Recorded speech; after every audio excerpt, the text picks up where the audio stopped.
Ang isang seguridad na nagbigay ng testimonya laban kina PBBM at Lizas Mags ay biglang pinatalsiksikan ng trabaho.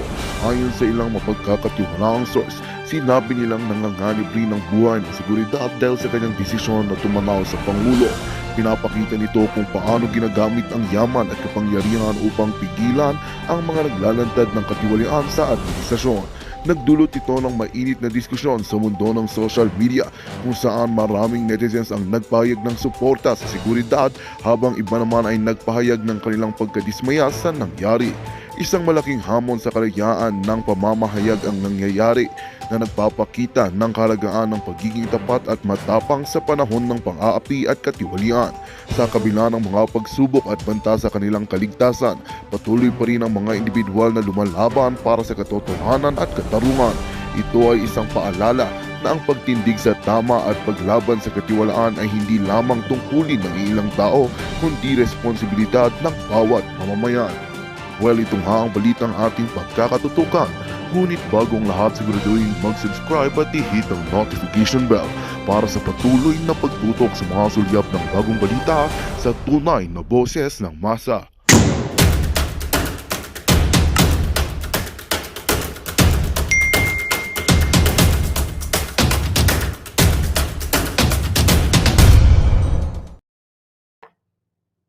Di ba? Paranoid na, sabi ni Amy.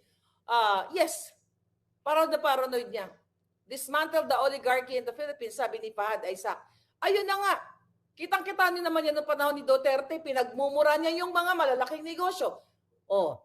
Di ba? Nagbayad kagad ng kanilang mga taxes nung pinagmumura ni Pangulong Duterte. Kasi si Duterte, mayroong leadership, mayroong balls. Si Kuting, ang alam, magtraidor sa taong bayan, magtaksil, mga kababayan. Kaya nagkaletse-letse na ngayon ang nangyayari sa inyo. Walang empathy, walang pakialam sa inyo. Lalo na doon sa mga sundalo na namatay. Di ba? Nakita nyo naman yon. Nangamatay, hindi man ang dinalaw ng buwakan ng ina, pero sa Australia, nag-alay-alay ng wreath. Nag-alay-alay ng bulaklak ang hinayupak na ito. So ngayon, mga kababayan, kailangan na talaga nating tanggalin ang taong yan peacefully dahil sa patuloy na pagpapatahimik, patuloy na martial law. Sabi nga ninyo, sinabi ko, silent martial law matagal na. Dahil the moment na pinakikialaman niya ang mga empleyado ng gobyerno, ang kanilang mga social media accounts, ang pagpuwerta sa kanila na umattend sa kanilang mga activities, sa kanilang mga event, dahil pag hindi naka-attend sa kanilang mga rally, yung remember the kick-off rally na yan, ay tatanggalin nila ng trabaho o gigipitin nila o ipofloat nila, itatapon nila kung saang bundok ng hibok-hibok. Ayaw tayong pakinggan ni Kuting. Ayaw makinig ni bangag na pulboronic sa hinaing ng taong bayan. Di ba? Ang gusto nila, reforma. Reforma daw. Papalitan ng charter change. Ay, papalitan ang charter. Reforma para sa kanila, para patuloy ang pagkamkam nila, mga palangga. Wala nang integridad ang hayop na to. Puro kasinungalingan. Bakit kailangan pa niyang mag-stay dyan? Wala nang tiwala sa kanyang taong bayan. Kung ganito, na patuloy na binababoy kayo, at tatahimik lang kayo, iba tahimik. Sabi ko nga palangga, walang mangyayari sa ating bayan, kundi lalo tayong lulubog. Okay? Kung hindi kayo magsasalita, dahil nga halos lahat ng mga malalaking media ay nasungal-ngalan na Lisa, business dealing, o pera, o kung ano pa man, nasungal-ngalan na ni Lisa yan.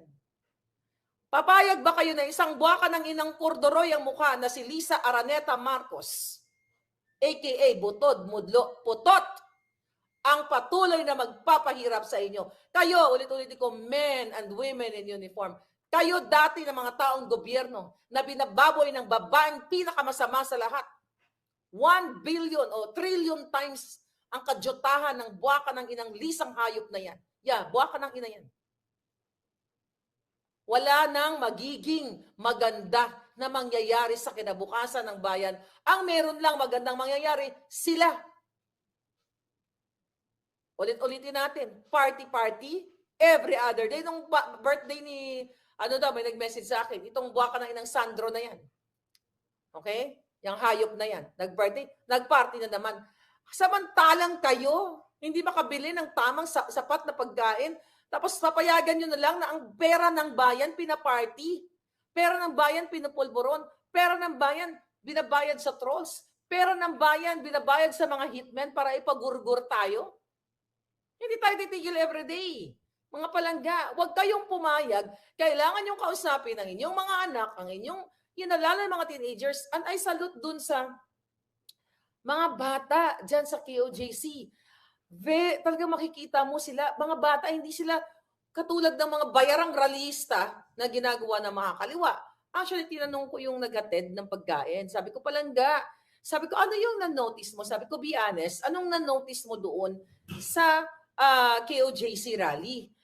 Ang sabi sa akin, Miss Maharlika, grabe, disiplinado, ang linis. Actually, nung sinadya sa akin yung video, tinitignan ko kung may kalat. Kasi pag nagra-rally, katulad ng rally ni Kuting, di ba? Not only kay Kuting, halos lahat ng political rally, mapakuting, kahit na sinuportahan natin noon, mapadilawan, mapapinklawan, ang kalat, sobra, binababo yung mga daan. Pinatapon lang kung saan yung mga bote ng tubig, o kalat doon sa rally. Sabi sa akin ni Palangga, sabi niya, grabe, disiplinado, wala kang makikita talaga na bulto-bultong kalat. So, ibig sabihin, nagre-reflect yung leadership ni Pastor Quiboloy sa kanila. Ibig sabihin, disiplinado sila. Kasi kung yan ay bara-bara, kung bara-bara ang kanilang leader, walang pakialam, hindi sila tinuturuan. Ito, actually, ito yun eh. Tignan natin to. Ito, tignan natin tong video na to. Ito ba yun? Okay. Hindi pala to. But anyway, nakita nyo naman dyan, mga palangga. Nakita mo, hindi pala wala dito, hindi nakikita. But anyway, tignan nyo na lang sa rally. So, sabi niya sa akin, Miss Maharlika, talagang wala kang makikita yung katulad ng ibang rally na naka-attend naman siya ng ibang rally na sobrang dami ng kalat. So again, dito nagre-reflect ang leadership ni Pastor Quiboloy sa kanyang mga nasasakupan na marunong sila mag-clean as you go.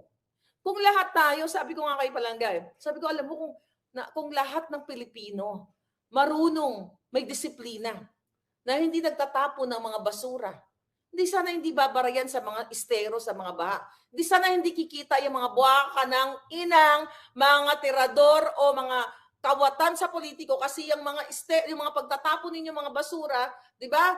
Ano ang ginagawa diyan? Binabudgetan niya ng gobyerno, mga dredging project, mga clean chuchu-chuchu, kung ano-ano pa. Millions of billions of pesos ang napupunta diyan na kunyari lilinisin nila. 'Di ba? Tatanggalin ang mga kalat, pero ang ipupondo lang diyan, kapiranggot na porsyento, 10%, 20%, 80% nakaw. So kung ganitong klase ng mga kabataan na kahit doon sila ay nagtitipon, libo-libo sila, wala kang makikitang kalat, that's amazing. Sabi ko nga, ibig sabihin ito, mga batang ito, itong mga religious members na ito, disiplinado sila, pinoprotektahan nila yung kanilang what? Yung kanilang, of course, yung kanilang congregation, yung kanilang kingdom, yung kanilang leader, at kanilang mga sarili. Kasi kasiraan, the moment na magkalat yung mga yan, the moment na parang mga salaula na walang pakundangan, magre-reflect yan sa kanilang kongregasyon. Bakit mo naman pasasuportahan yung mga ito na ang kakalat nila? O itong nagre-reflect sa kanilang leader. See that? Malinis talaga ang paligid ng prayer rally. Sobra ang galing na pamamalakad ng KOJC, sabi ni Palangga. Di ba? Tignan nyo. Okay, tignan nyo yun kung malapit kayo dyan sa itsura. O, ang lilinis. Hindi yung katulad ng panahon. Actually, nadadyan ako sa nung, what do you call it? May 7. Nung nag-rally kay dyan sa Soler, kay Kuting, di ba? Makikita mo, ang daming kalat.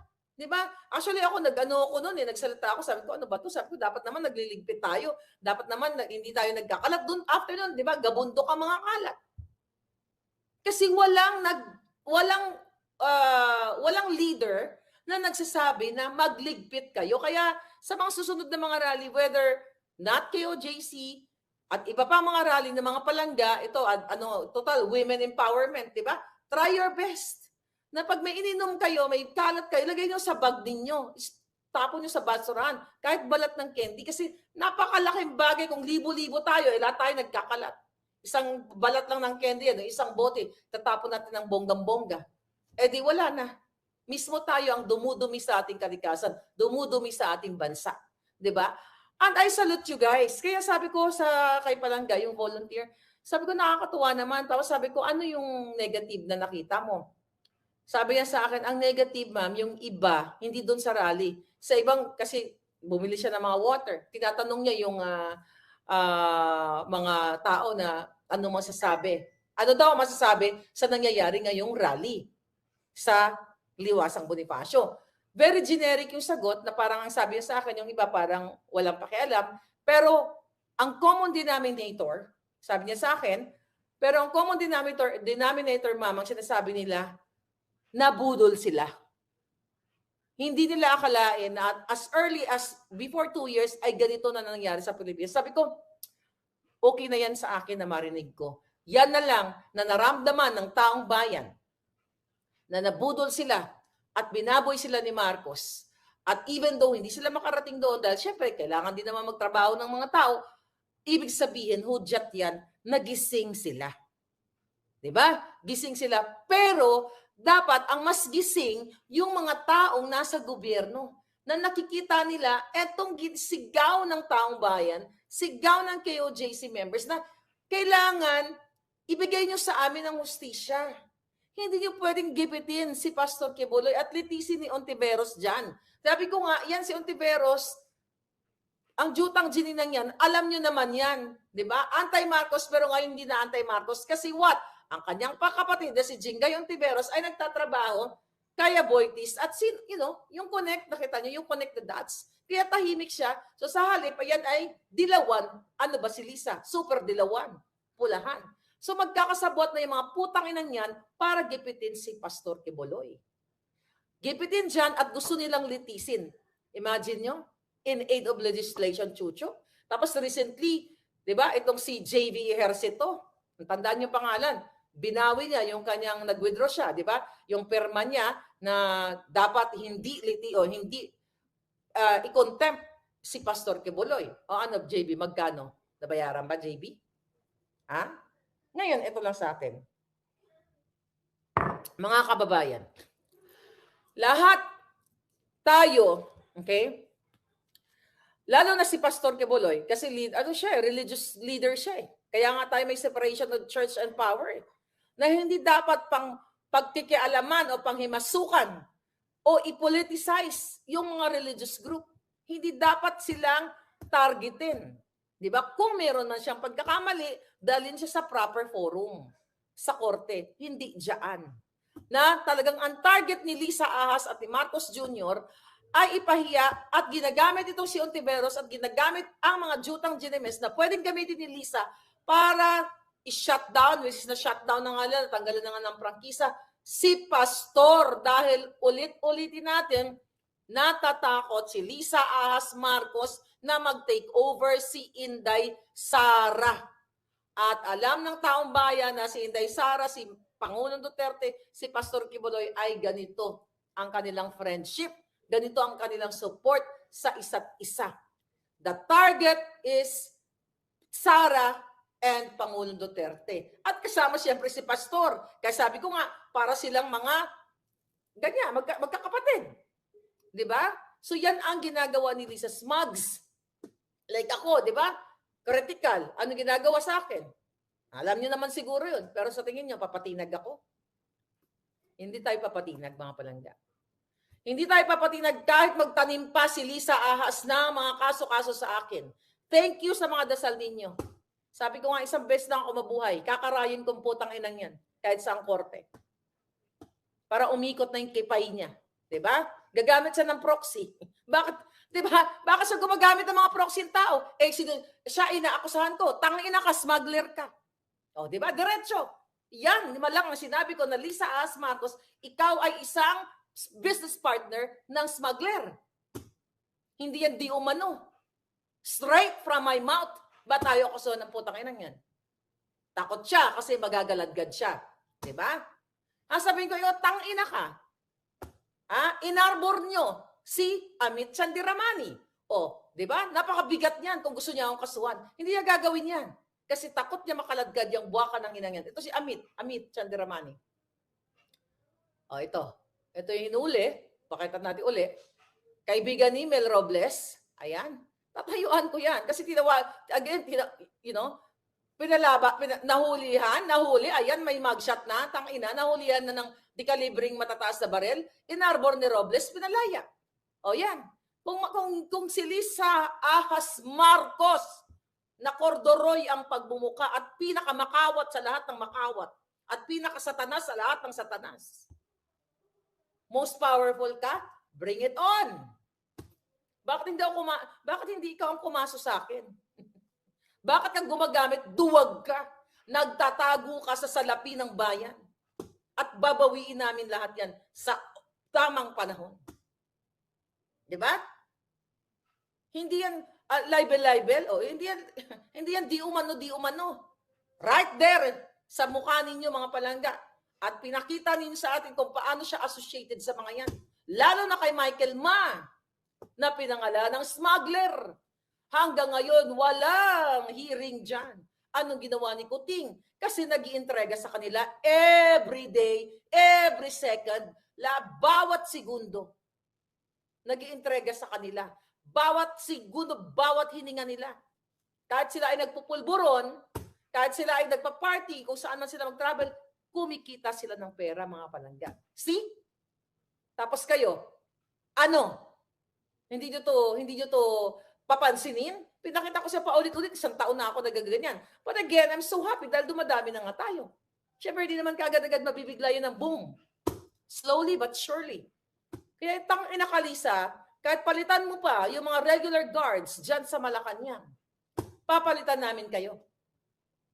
Mga dugong hudas, sabi ni June Raizon. Faye Cadasio, thank you palangga. Happy Sunday dyan sa Pilipinas.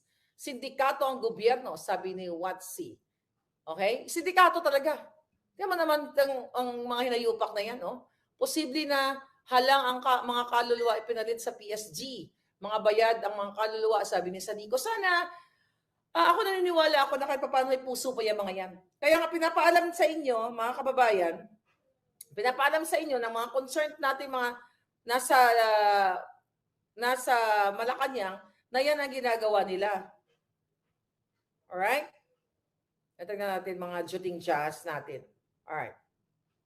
Anyway, mga kababayan, yan ang kailangan ninyong malaman. Rebecca Ogata, thank you palangga.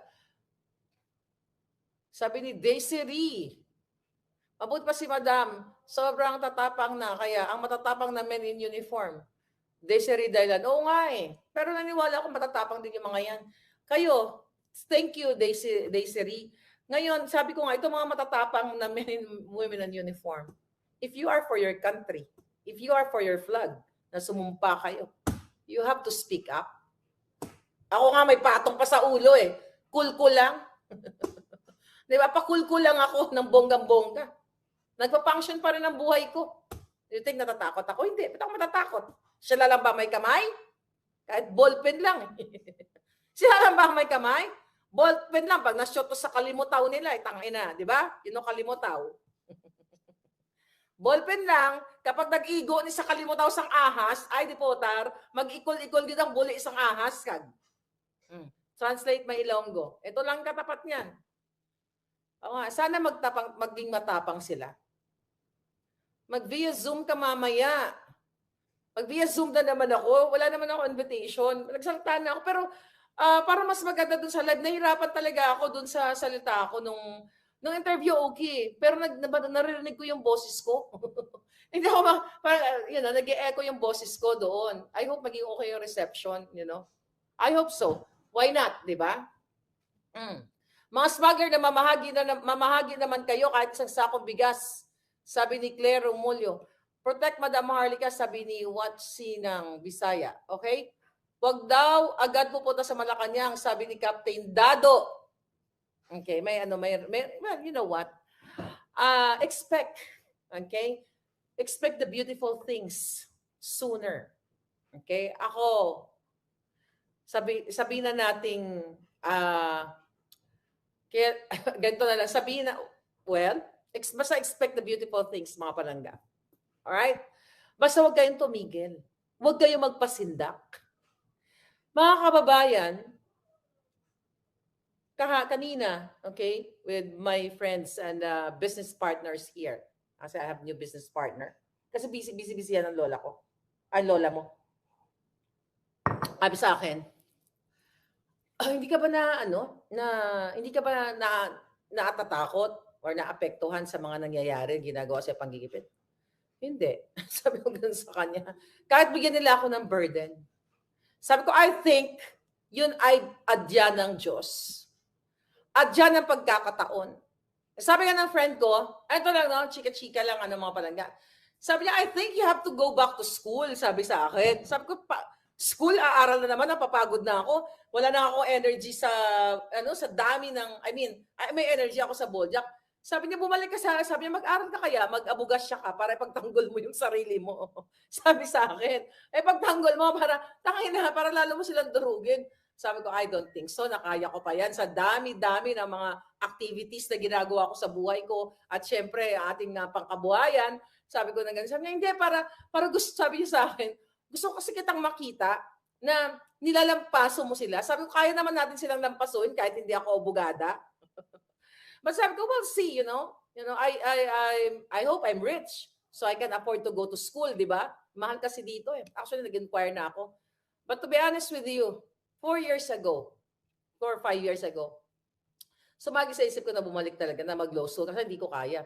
$25,000 to $50,000 isang taon. Kaya ko ba yun? Wala naman ako ninakaw sa kaban ng bayan. Hindi not isang taon. Yung isang semester, $25,000 to $50,000. Okay? How can I afford that? Unless kung magnanakaw ako sa kaban ng bayan, makapag-aral ako ng abogasya. Pero sa Pilipinas, medyo mura lang yata. So I can't. But kapag nagtuloy-tuloy ang aking new venture, na aking bagong bongga-bongga negosyo, why not? Diba sabi ko sa kanya, hayaan mo, darating ang panahon, malay mo, maging okay yung business natin na bonggang-bongga. Hindi pag kumikita na tayo ng 100,000 a month o 200,000, hindi balik school tayo. But we'll see. Anyway, pero ganun pa man, kahit na hindi tayo abogado, okay? Ipaglaban natin ang ating karapatan. Marami naman mga lawyers na pwedeng tumulong sa atin kapag tayo ay ginipit ni Lisa Ahas Marcos. Diba? Yan ang ginagawa niya sa akin. Yan, mga palangga. Sabi ni Rick Gomez, si Taning afford mag-aral sa UK. Exactly, yan putang inang yan.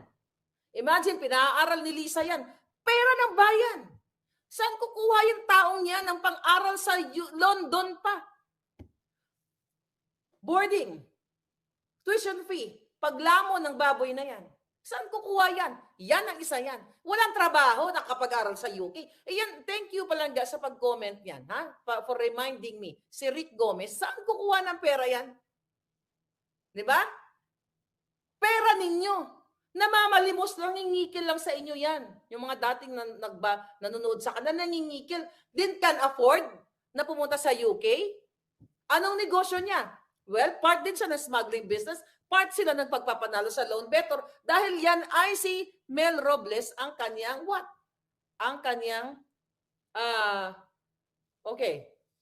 Ito na nga, speaking of that, may panalo na naman sa loto. Loan better na naman ba ito? Winners of jackpot, one draw date, March 9. 14 million. Ayan 14 million na naman. Speaking of that, nagkataon talaga, 14 million? Si pang-aral ni Taning, kung hindi niyo bubuksan ang inyong isipan, mga palangga, yung si Nieto na yan, yung hayop na yan, isa yan, alagad ni Satanas din yan, alagad ni Lisa Satanas yan. Paano makaka-afford? Sino mga taga-UK dito? Pero, okay, sabi ni mayroon mga scholarship na pwedeng i-avail sa USA. Meron nga mga loan, kaya lang, right now, hindi ko pa kaya mag-aral mga palangga. Kasi ang dami kong ginagawa. Sabi ko, pag lumuwag-luwag yung schedule ko. Maliban sa pera yung schedule ko. Baka nakagano na ako dito, hindi ko na alam sa sasabihin ko, di ba ngarag na. But balik tayo doon. See that? Paano makakapag-aral yung ulupong na yan na alagad ni Satanas? Di ba? Na walang negosyo. Nangikil pa sila sa inyo. Si Mel Robles nangikil pa sa mga followers niya nung namatay si Jojo Robles. Di ba? Nanghingi ng abuloy nung namatay. Paano maka-afford yan na pag-aaral? Doon pa lang kung malinaw ang inyong kaisipan na ginagastos nila ang pera ng bayan sa kanilang mga personal na interes. Hindi lang libo-libo o milyon ang kailangan bumaha sa lansangan.